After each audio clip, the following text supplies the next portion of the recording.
22-12 run with college complimentary plays after taking a split last night, giving you Wisconsin on the winning side and failing with UCLA. Going to take a look tonight at your games between Tennessee, Michigan, Kentucky, Louisville, and in the NBA, the Suns, New York Knicks. Hi, everyone. Al DeMarco here. This, of course, is going to be your Friday video report. And quick congratulations going out to Scott Delaney. Yesterday, you got his top-rated 100-dimer on Dayton, pulling the upset of Stanford.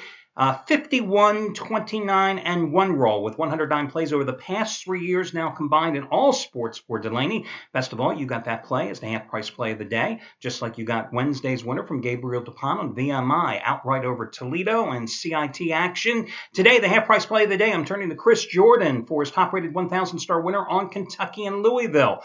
Last night, 500-star winner on San Diego State. This play is twice as strong. You get it for half price, his top-rated 1,000-star, simply by using coupon code HALF, H-A-L-F. Yes, it is that easy. And remember, you can save $25 off the single purchase of any particular play here today if you're interested, or package, or whatever you want to buy. If you want to use that coupon code is going to be 25 off, 250FF. No space between the number and the word. 25 off, and that'll save you $25. A couple other big guys plays that you should be aware of tonight. Trace Adams, normally a 1,000-star play is his best bet. When he has those raise the bar 1,500-star releases, they have been deadly. Last night, cashing in with a 1,500-star play on Wisconsin, part of a 2-0 sweep, as he also had San Diego State as a pay-after-you-release play. Tonight, something even stronger. The biggest of his entire career in college basketball. Bigger than the 1,500-star play that he had on Louisville over Michigan in last year's title game. Bigger than the 1,500-star play he had on the Seattle Seahawks in the Super Bowl, as he was one of only 3 handicappers to have Seattle in the championship game. Tonight, his one and only 2,000-star tournament game of the year. It's Michigan State and Virginia, so that's something you should be aware of. And FYI, I happened to look it up before I started this video report. Anthony Red tonight has 100-dime basketball winner number 8 out of 9. That same contest, and these guys are both on the same side of this game, okay? So I wanted to give you that heads up. Meanwhile, Jeff Benton. I like his website. I am the Lord of the Dance. 26 and 15 the past 4 years in the big dance, making $10 bettors, $8,740.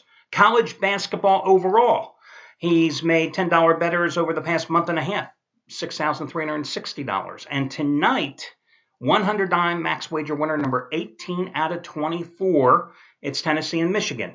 Just hit a 100-dime play, you recall, on Sunday with Virginia over Memphis, which you got as the half-price play of the day. Last Friday, 100-dime play, Wichita State Hammer Al Poly, which you got as the half-price play of the day. And this one is just as strong as all of those. So those are some of the key selections that are available here tonight from the various handicappers. Let's get to the free selections.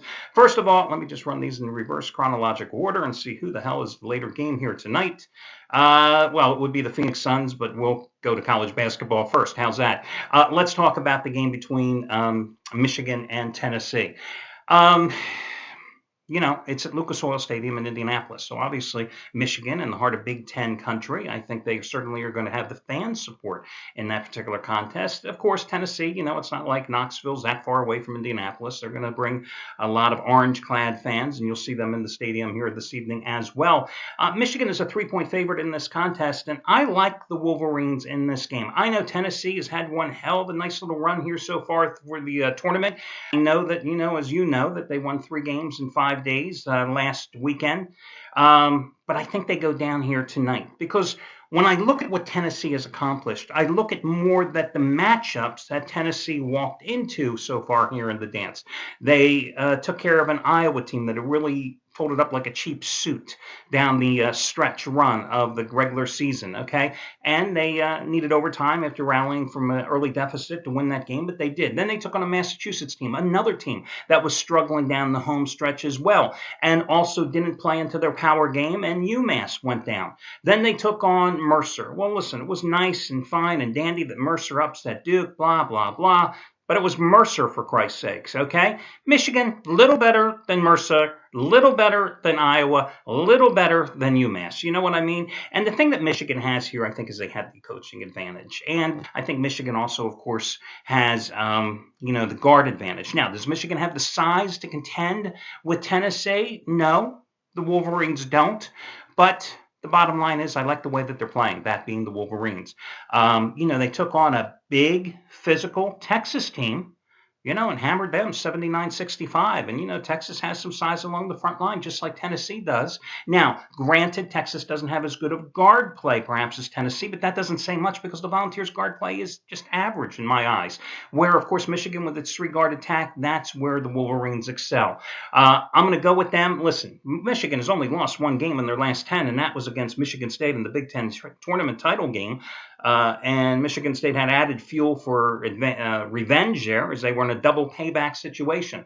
So I'm going to go with them in this spot tonight and go with Michigan minus the 3 points. I think it's going to be a tight game, needless to say. But again, I do like them in this spot. Now, the other game that I think is the most interesting on the board tonight is going to be your game between Kentucky and Louisville, which I just realized actually starts later than the other game. But hey, it is what it is, and I'm not about to restart this video report. Louisville came into this tournament on a red-hot run. They were just blowing out people, but that was Rutgers. That was Houston.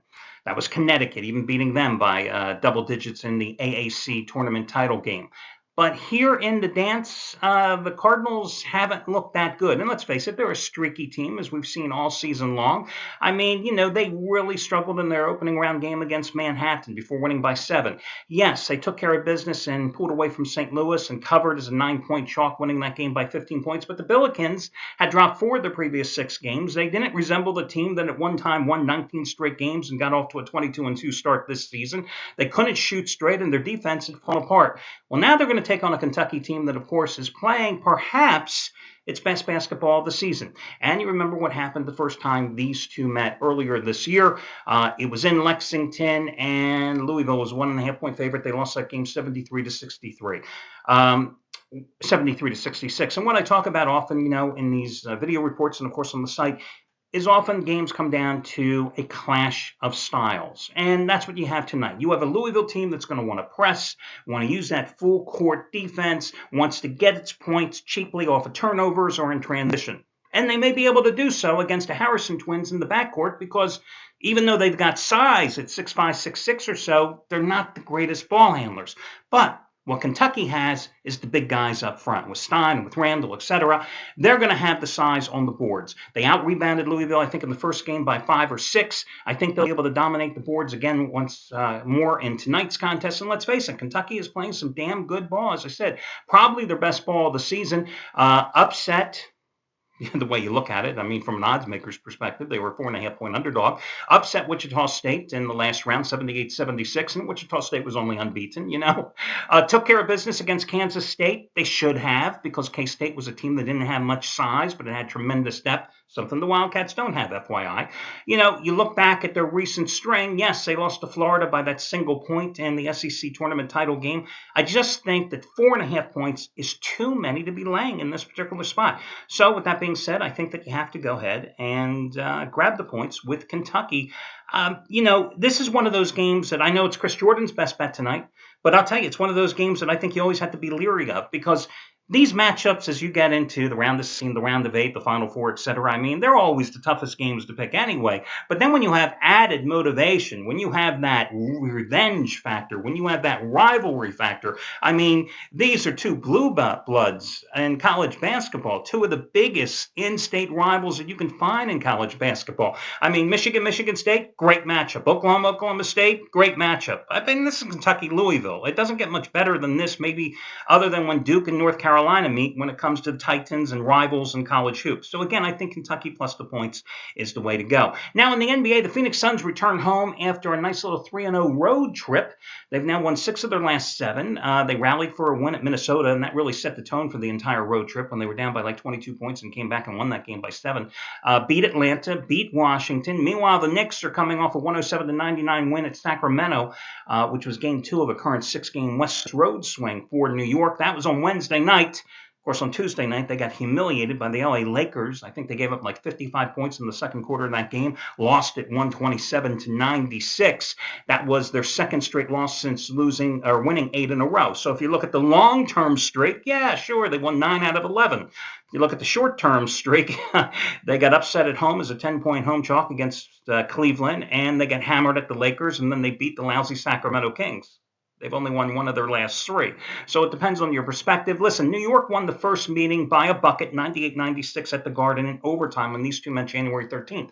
However, the Suns didn't have Eric Bledsoe in the lineup at that time. Now, Bledsoe is back. He's healthy. And his first few games since coming back from like a 30-plus game injury absence, he struggled a bit, but he's certainly heated up here of late. Last 4 games, he's averaged close to 22 points and nearly 47% shooting from the field. I mean, hell, him and Dragic combined for 48 points, 13 rebounds, and 13 assists in the win at Washington last week. And think about that. Washington's got John Wall and Bradley Beal in the backcourt.